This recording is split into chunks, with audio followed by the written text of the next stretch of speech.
Assalamualaikum warahmatullahi wabarakatuh. Selamat datang di perkuliahan dalam jaringan hukum pajak dengan saya Arlenti Pusparani. Baik, pertemuan kita pada hari ini kita akan membahas mengenai pembagian pajak. Learning objektif kita pada hari ini kita akan membahas yang pertama, pembagian berdasarkan golongan, yang kedua, pembagian pajak berdasarkan wewenang pemungut, yang ketiga, pembagian pajak berdasarkan sifat, dan yang terakhir, cara pemungutan pajak. Oke, masuk yang pertama, kita akan membahas mengenai pembagian pajak berdasarkan golongan. Pembagian pajak berdasar golongan dibagi menjadi dua. Yang pertama, pajak langsung, yang kedua, pajak tidak langsung. Pajak langsung, dari namanya pajak langsung. Kita sudah tahu bahwa pajak langsung itu pajak yang bebannya harus ditanggung sendiri oleh wajib pajak yang bersangkutan dan tidak dapat dialihkan kepada pihak lain. Contohnya apa? Contohnya pajak penghasilan.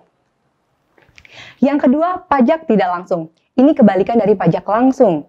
Pajak tidak langsung ini pajak yang bebannya dapat dialihkan kepada pihak lain sehingga sering disebut pajak tidak langsung. Contohnya, pajak pertambahan nilai dan pajak penjualan atas barang mewah.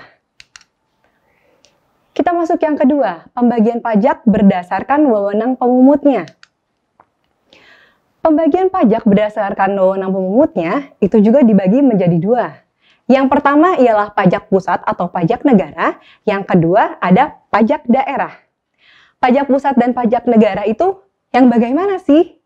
Pajak pusat atau pajak negara itu pajak yang wewenangnya ada di pemerintah pusat, yang pelaksanaan dilakukan oleh Departemen Keuangan melalui Direktorat Jenderal Pajak. Yang kedua, pajak daerah. Pajak daerah itu yang bagaimana juga sih?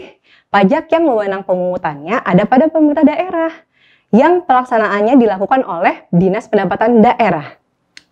Oke, kita akan membahas contoh dari pajak daerah. Pajak daerah dibagi menjadi dua, yaitu pajak daerah provinsi dan pajak daerah kota dan kabupaten. Apa sih contohnya dari pajak daerah provinsi? Ini yang sering kita lakukan ya tiap tahun. Yang pertama, pajak kendaraan bermotor. Yang kedua, bea balik nama kendaraan bermotor.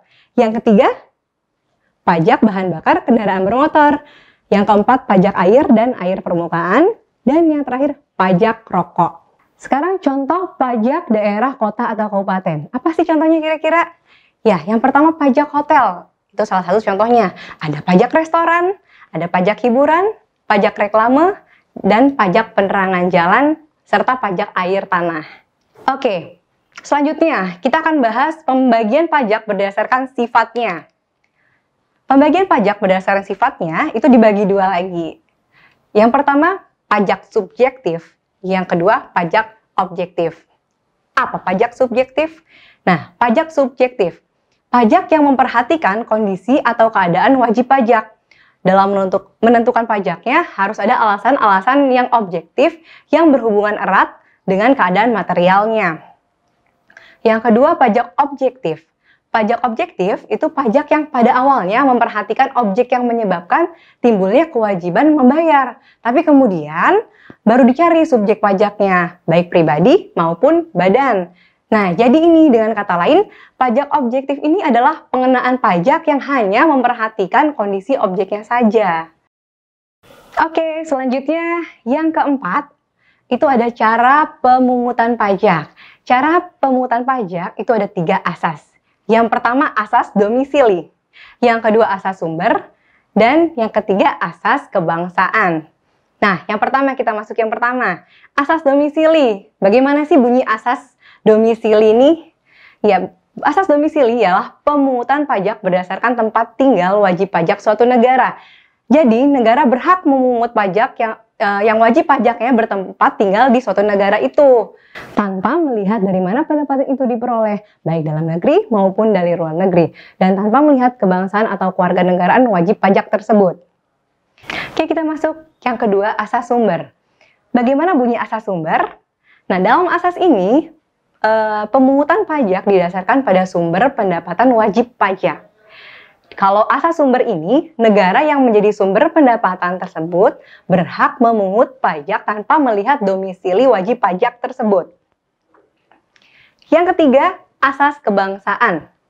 Asas kebangsaan, ini pemungutan pajak berdasarkan kebangsaan atau kewarganegaraan wajib pajak tersebut tanpa melihat sumber pendapatan maupun di negara mana wajib pajak itu bertempat tinggal atau berdomisili. Oke, my question, which method is used by Indonesia? Indonesia pakai asas yang mana nih? Oke, kita lihat dalam pasal 4 ayat 1 Undang-Undang Pajak Penghasilan Indonesia, yang dimaksud penghasilan adalah setiap tambahan kemampuan ekonomis yang diterima atau diperoleh wajib pajak, baik yang berasal dari Indonesia maupun di luar Indonesia, yang dapat dipakai untuk konsumsi atau menambah kekayaan wajib pajak yang bersangkutan dengan nama atau dalam bentuk apapun. Kalau kita lihat dari penjabaran pasal 4 ayat 1, dari ayat tersebut kita bisa lihat bahwa Indonesia menganut worldwide income sehingga tidak membedakan sumber penghasilan dalam pengenaan wajib pajak dalam negeri. Namun, untuk wajib pajak luar negeri, Indonesia menganut asas sumber sehingga setiap wajib pajak luar negeri yang memperoleh penghasilan di Indonesia akan dikenakan PPh pasal 26.